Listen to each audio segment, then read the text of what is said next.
this idea of bad things happening to good people? Well, first and foremost, when we talk about the word good, it's a relative term. But in Jesus' estimation, good really refers to the Father. So in reality, there is no one that's really good. We're all God's children. So what happens when bad things happen to God's children?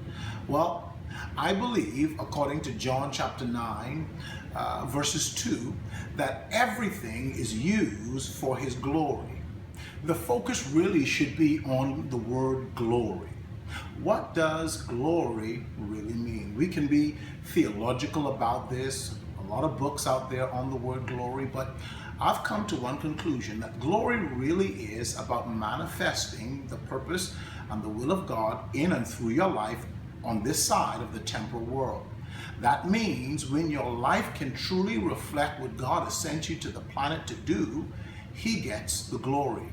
How do I know this? John chapter 17 is referred to as the priestly prayer. Jesus is praying and He says, Father, I have brought you glory by the things I have done. So in essence, living out the purpose of God on the planet gives God glory.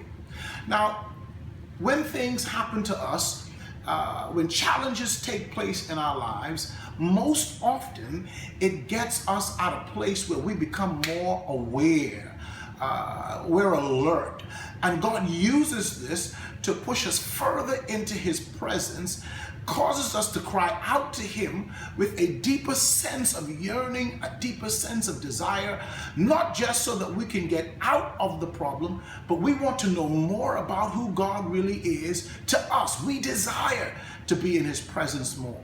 Crisis, challenges, problems causes us to draw near. I believe God allows these things. He doesn't do it. He doesn't create it. He allows these things so that He can awaken in us a consciousness that belongs to Him, an awareness that draws us to Him. While the enemy may mean it for our bad, God uses it for our good. I'm talking to someone who's saying, why is it that all of these negative, these bad things have been happening to me? I'm talking to you. I'm telling you that God is calling you closer to Him because you are so powerful, so potent. The gift and call on your life is a weapon of mass destruction. And God wants to use you in order to bring about glory to His name.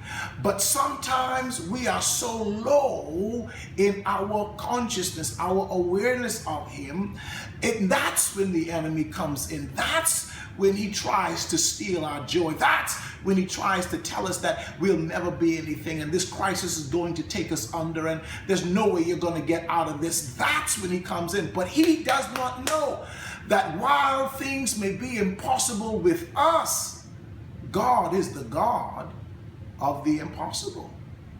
Trust Him. He's going to take whatever you're going through and He's going to begin to show you how He's molding, making, and developing you to be something special for His glory. When you think about bad things, I want you to think about it like this. Think about bad things as the technology superimposing itself over the natural realm, reaching deep down into your soul and your spirit and bringing out the sleeping giant. That creature that God created before time began to be a weapon in this realm to destroy the kingdom of Satan. I'm telling you, friends, when you start to think about this, change your perspective. Pray harder, fast, worship, lock in, become a student of the presence of God. You are not good. Don't let the enemy fool you with that. I know that may not sound good to you. I know you may say, hey, what is he talking about? No. There's no one good except for God. You are God's children. So let's replace that word with the word God whenever we talk about crisis. Why does bad things happen to God's people? Well, they aren't bad things. They are God's technology. He's turning us into his weapons of mass destruction.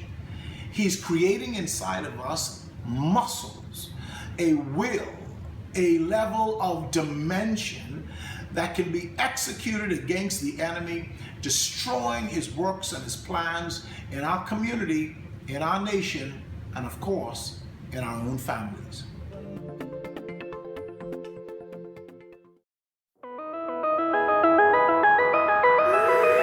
Let me tell you, we're gonna make it.